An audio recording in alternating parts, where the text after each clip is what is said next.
All right, welcome back, A Pushers. It's chapter 22 notes, World War One and its aftermath. But in part one, we're just going to be talking about World War One, the causes, and mobilization.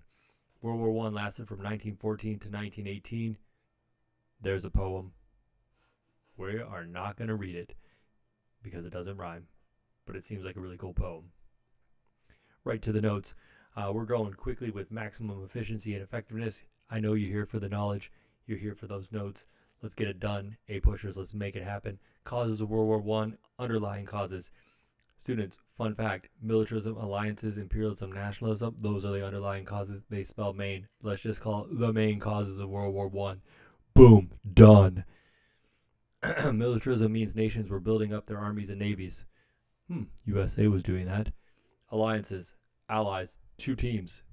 There was Great Britain, France, secret alliance with Russia, versus the Central Powers of Germany, Austria-Hungary Empire, and the Ottoman Empire. Dun dun dun. Two alliances set up. Imperialism, nationalism. Nations were competing for colonies and territory. They were trying to get that money and power. Sounds familiar? U.S. was going through a period of U.S. imperialism as well. Right? We fought Spain. Nationalism, pride in one's country. People were very proud of their country. The United States was proud of their country after the Spanish-American War. The immediate cause of the war. Pew! The assassination of the Archduke Francis Ferdinand, often called Franz Ferdinand, I don't know, like a Francis Ferdinand, by a Serbian nationalist. That's right, nationalism. He was a nationalist, and he's like, I love Serbia. I hate Austria-Hungary. Pew, pew. Killed Francis Ferdinand and his wife, Sophia.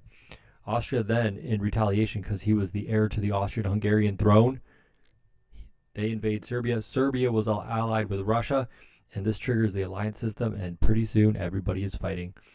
As soon as the war breaks out, the U.S., especially Woodrow Wilson, who's the current president at the time, their immediate response is to declare U.S. neutrality in a long, great tradition of U.S. neutrality.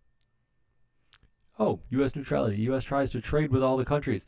So they try to trade with all the countries on both sides for the Allies and Squads. But Great Britain controls the ocean with their superior navy, and they set up a blockade and mine around Germany so that the U.S. boats cannot get there.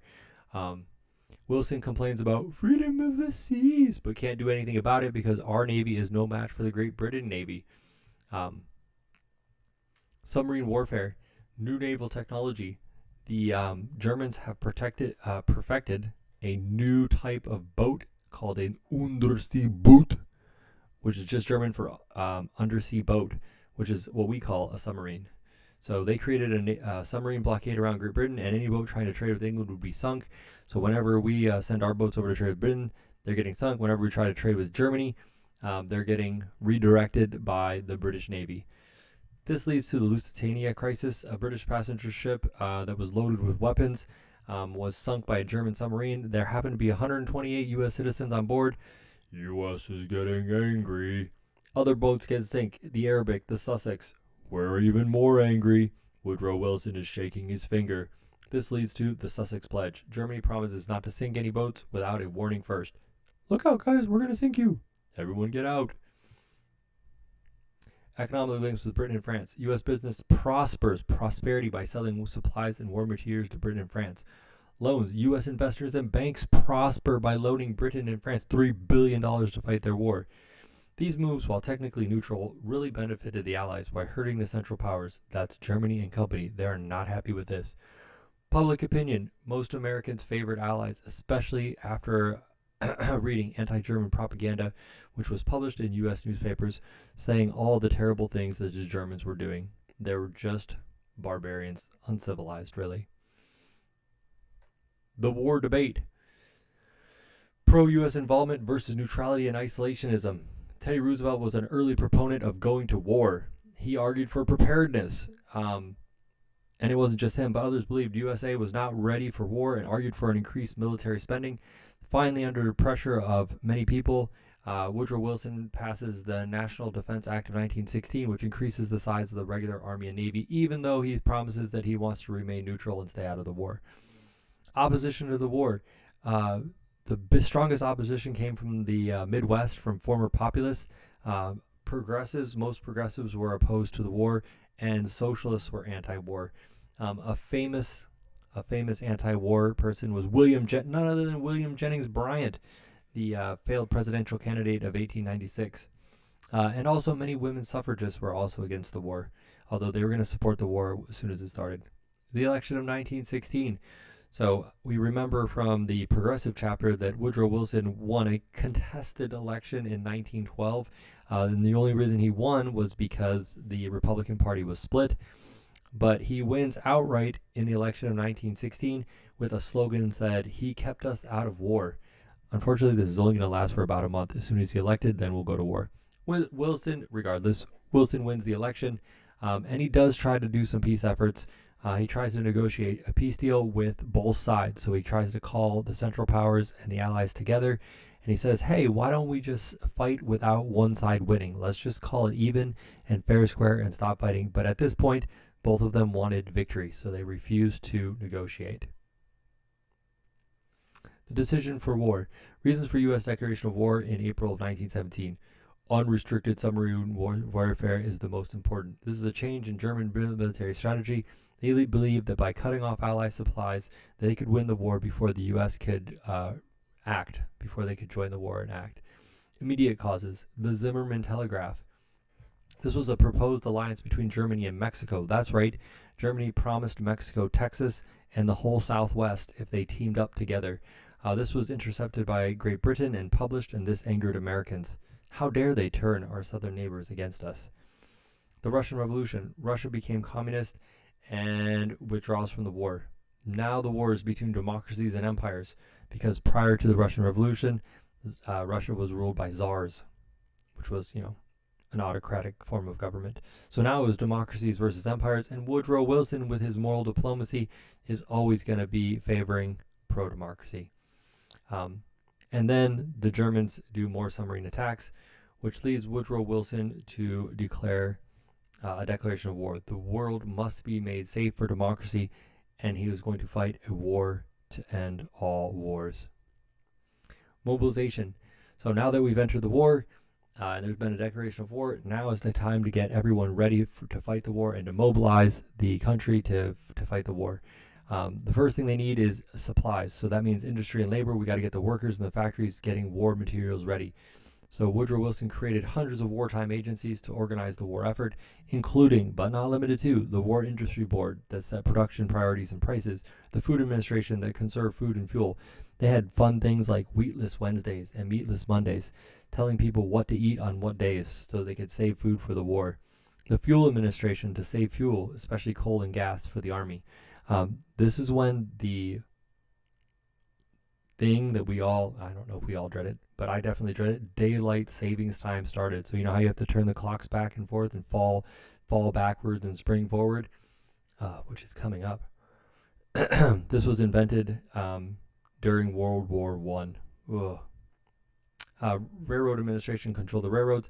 National War Labor Board settled disputes and stopped strikes to keep the workers working. Finance to pay for the war. The war cost $33 billion. So they were going to have to increase the graduated income tax, and they also did 4 Liberty Bond pushes, which is citizens would they would loan the government money. This is the Liberty Bond. They would sell these using propaganda and patriotism, so they appealed to people's love for the country to buy these Liberty Bonds. Public opinion and civil liberties, patriotic persuasion and legal intimidation to ensure public support. They created an agency called the Committee on Public Information, which was a propaganda committee. And so their whole job was just to convince people to support the war. And they did this by films, posters, pamphlets, and speakers. For example, they had a hit song in, I think it's 1917, maybe it was 1919. No, not 1919, 1917. Over there, which I think I'm going to lead off this video with. I haven't recorded the intro yet, but I think that's going to be the intro. That's going to be weird if you already heard it. Anyways, American Protective League is a native Greece. They hate the Hun. A Hun is a derogatory word for a German. So, because the Huns were barbarians.